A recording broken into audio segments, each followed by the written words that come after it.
Assalamualaikum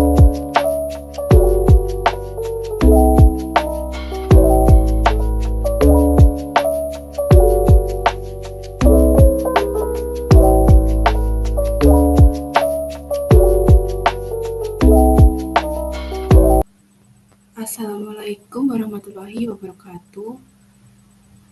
Sebelumnya kami dari kelompok 13 ingin mempresentasikan tentang analisis teori determinasi pendapatan nasional dalam perekonomian 4 sektor, pendekatan makroekonomi. Sebelumnya, perkenalkan dulu, nama saya Afifah Elbas dengan NIM belakang 036. Saya Muhammad Helmi Wibisono dengan NIM belakang 030.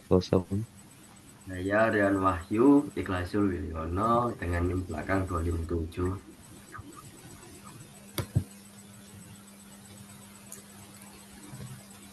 Perekonomian 4 sektor atau perekonomian terbuka.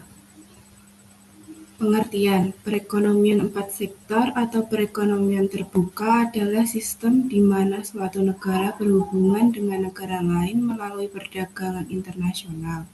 Pemerintah berperan sebagai regulator yang mengatur kebijakan fiskal, moneter, dan perdagangan internasional untuk menjaga keseimbangan ekonomi.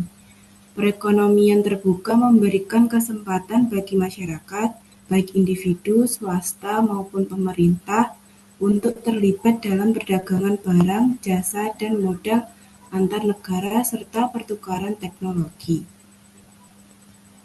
4 sektor. Yang pertama ada sektor rumah tangga atau household sector yang terdiri atas sekumpulan individu yang dianggap homogen dan identik. Yang kedua ada sektor perusahaan atau firm sector yang terdiri atas sekumpulan perusahaan yang memproduksi barang dan jasa. Yang ketiga ada sektor pemerintah atau government sector yang memiliki kewenangan politik untuk mengatur kegiatan masyarakat dan perusahaan.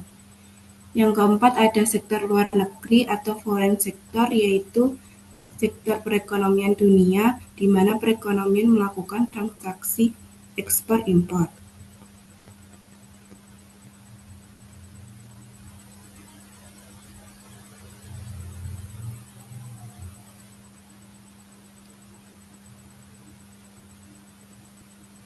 Selanjutnya ada pendekatan analisis determinasi pendapatan nasional. Pendekatan pendapatan menggunakan rumus Y sama dengan R plus W plus I plus P. Y sama dengan pendapatan nasional, W sama dengan upah atau gaji, I sama dengan pendapatan bunga, P sama dengan profit.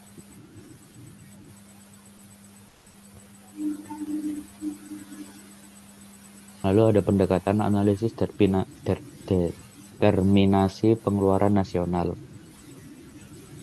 Pendekatan pengeluaran menggunakan rumus Y sama dengan C ditambah I ditambah G X min M. Y sama dengan pendapatan nasional, C sama dengan konsumsi, I sama dengan investasi, G sama dengan pengeluaran pemerintah, X sama dengan ekspor, M sama dengan impor.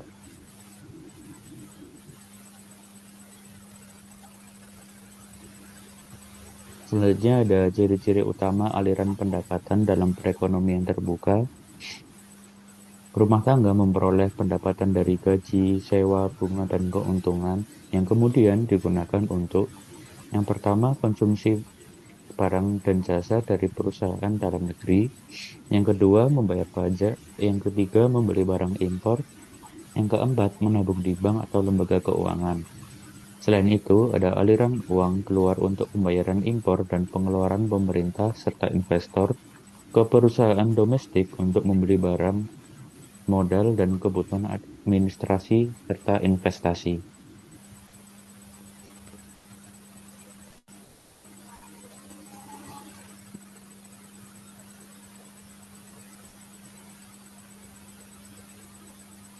Selanjutnya ada perekonomian terbuka. atau fungsi dan pengaruh ekspor dan impor. Ekspor diperlakukan sebagai variabel eksogen dalam perhitungan pendapatan nasional. Artinya ekspor diasumsikan tidak dipengaruhi oleh faktor-faktor seperti tingkat pendapatan nasional, cadangan devisa, atau kapasitas ekonomi. Fungsi ekspor secara matematis dinyatakan sebagai X sama dengan X0. Terus ada perekonomian terbuka atau fungsi dan pengaruh ekspor dan impor. Fungsi impor, impor dapat dibedakan menjadi dua bentuk, yaitu impor otonom. Impor yang tidak dipengaruhi oleh variabel lain dirumuskan sebagai M sama dengan M0. Impor yang dipengaruhi oleh pendapatan impor yang nilainya berubah sesuai dengan pendapatan misalnya, yaitu M sama dengan M0 ditambah MY. M itu besarnya impor, M0 itu impor otonom, terus M adalah marginal propensity to import.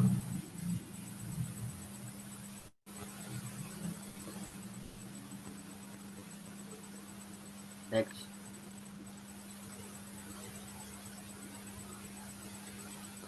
rumus angka pengganda atau multiplier effect. Apa itu MPJ dan MPS? MPJ adalah merupakan perbandingan antara pertambahan konsumsi yang dilakukan dengan pertambahan pendapatan disposable. Nilai MPJ ini bisa dihitung dengan menggunakan rumus MPJ sama dengan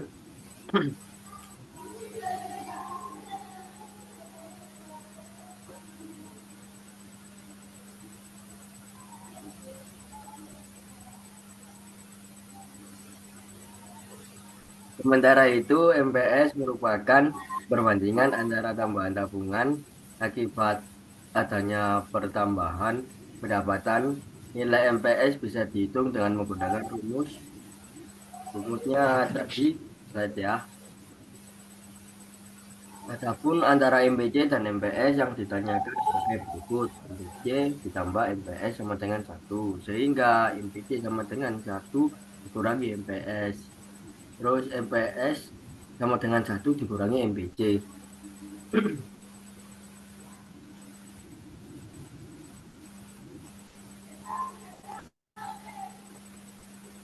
Lanjut.